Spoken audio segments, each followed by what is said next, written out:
For those familiar with the Gelande too, this is the Land Cruiser chassis. This is what's under the body.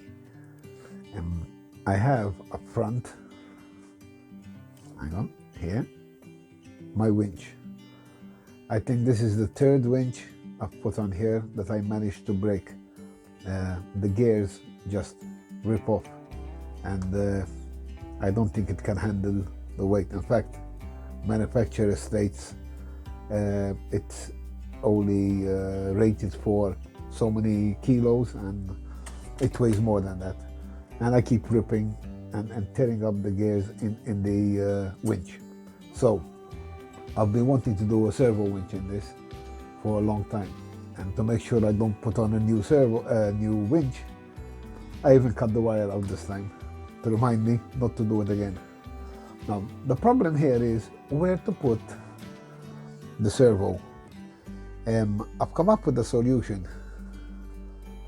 This here is my, I have a 1060 Hobby Wing ESC here. This is what drives the car around.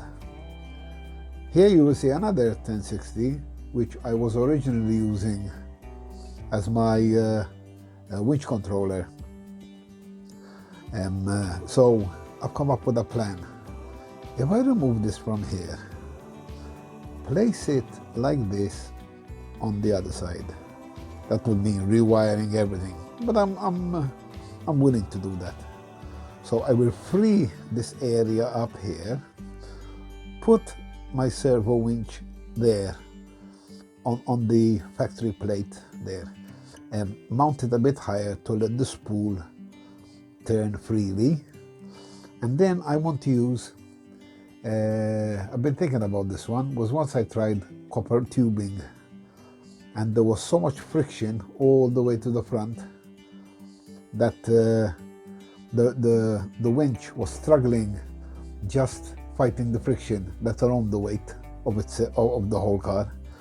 So this time I want to try the bicycle brake line outer casing. I don't know what you call it, but I want to pass the winch rope through the casing, because it's very flexible, and inside the surface isn't flat, it's like a spring. So if it's 30 centimeters long, only about 15 centimeters of it will be actually a surface for the rope to rub against, and then again it's just in the bends.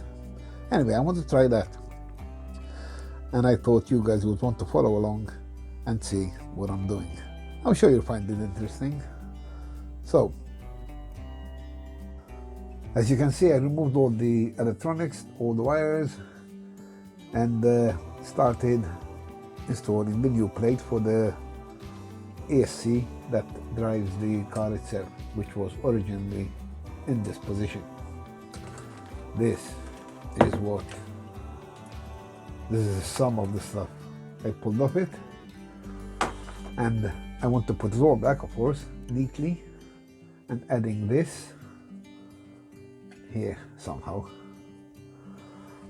So my first attempt is going to be to mount the servo, and I can do the wiring later, but the servo needs to come somewhere here. I want to center the spool as close to the middle of the car, and slightly higher to give it clearance, to give the spool clearance from the plate below. And I'm going to start on this, and when I'm done with this, I'll show you what I did. As you can see, I mounted the servo winch onto the back of the chassis. I made a plate for the servo to mount and use some spacers, as you can see here. As you can see here, there is space under there, giving me clearance here between the plate and the spool. I made the rope spool itself onto the spool from the top, so it will wind in anti-clockwise. I wanted clearance with the battery, which is I put it in place now to make sure that I have the right height. And as you can see, let's move the camera. The rope is very straight, with only the spare being as an obstacle. And this is where the tubing that I will be using will serve its purpose. It will protect it from getting tangled anywhere along the line, especially on the spare. This is another area which could be a problem if the rope was loose. It could get tangled on either of these shafts, becoming an issue on the trail. The last part of this upgrade will be the rope comes through the front winch. The winch will only be here for display, but like I have done on the Jeep, I will remove the motor from this and leave the spool freewheeling on the bearings. I will put one layer of rope onto the spool and glue it there, just to fill up the spool, just to eliminate the empty spool like you can see in the corner there. And then I will turn the rope coming from the servo winch one time around the spool and through the fair lead and connect a new hook. This way, whenever I use the winch, the spool in the front will spin. I had it not working like this in the early days, and I was filming once, and you could see the rope going through the winch and the spool wasn't turning, and it didn't look realistic at all. So after some thinking, I came up with this idea on the Jeep, and it works fine, and I want to do the same on the Land Cruiser. So now I'll show you where the ESC is going. Okay, this is the new plate for the ESC that drives the car. So this is the ESC minus all these extra cables now. The ESC will sit there just like the other one here on the other side. I'll rewire everything as neat as possible and then take it for a run. But before then, I'll show it to you all wired up and clean, and go through it once again, just to recap. As you can see, the wiring is all done. I want to show you a closer view of the wiring I did. So I'm going to pick the cable up and move you around. Obviously, this is where the battery sits, and I've prepared the input from the battery close to it, so I have less cables running around. There's enough cables as it is. The main wires are split up, and they both feed the ESCs. Again, for those who don't know, this is the ESC for the winch, and sorry, for the main motor, and this is for the winch, even though I'm getting confused now. This powers the servo, and this powers, of course, the front motor here. I've done all the wiring here with the lights, with the rear lights. I've left a plug here for a connection to when I put the body on, and it will light all the lights together. And I also have a separate setup for the reverse lights. The two inner ones, the two white ones here and here, they're wired together. And then there's a set of wires that goes all the way to the front, and it connects to the motor. The positive wire from the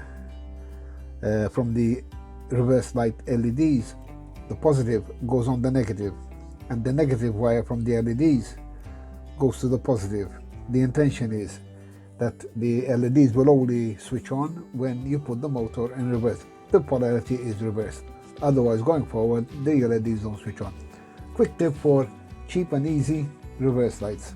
The only drawback is that the faster you drive back, the brighter they become. Well, normally you don't reverse for more than what, 3-4 seconds maximum. You know, it's not that much of a big deal, for me at least. There are people who don't like it, but for me it's a cheap and quick way of setting up reverse lights. Makes it a bit more realistic. Anyway, other than that, I added the famous tube for the winch rope.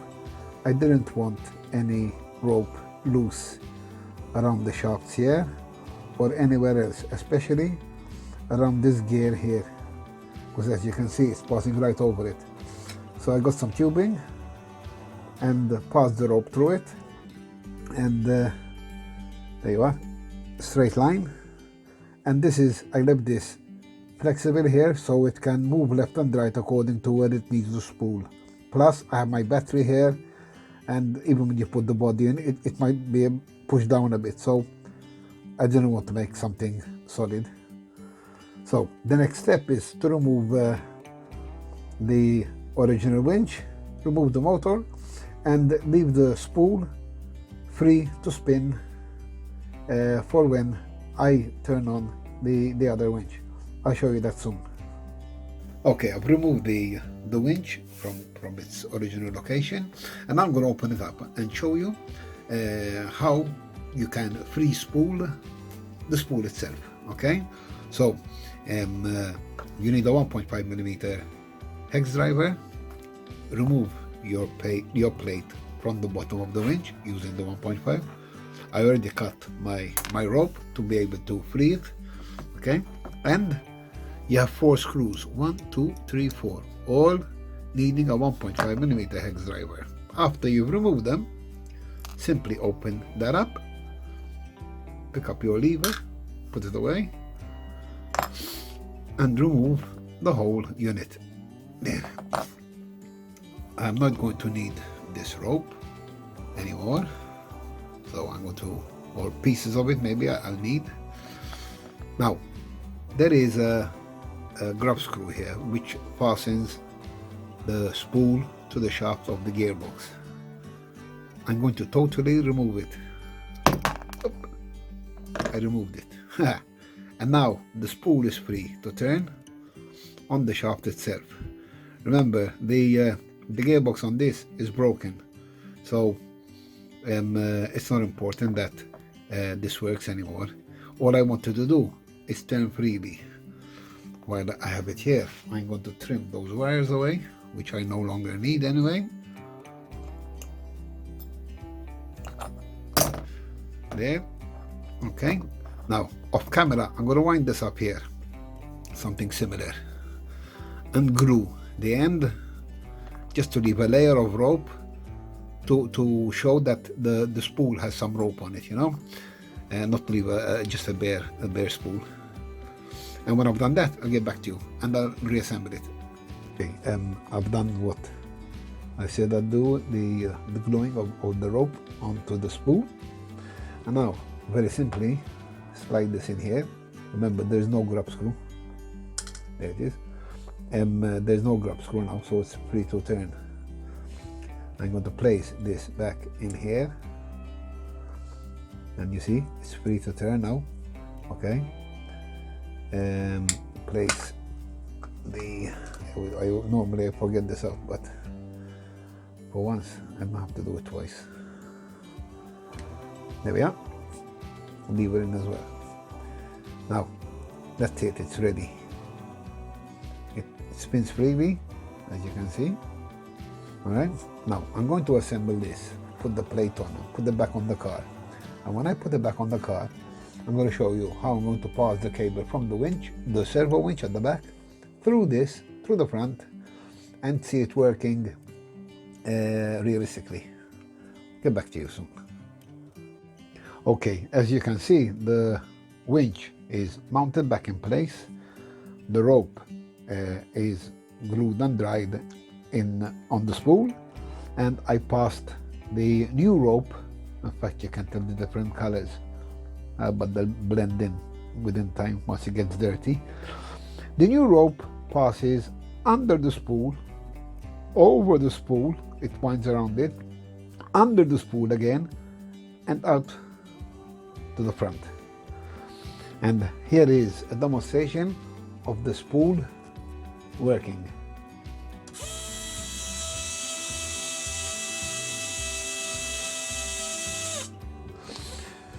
I think that's cool, and in a video the spool turning would look more realistic than a static spool, and the winch servo on the back pulling the rope in. I like it. Give me your comments below. Hope this video helps. Like and subscribe. Thank you.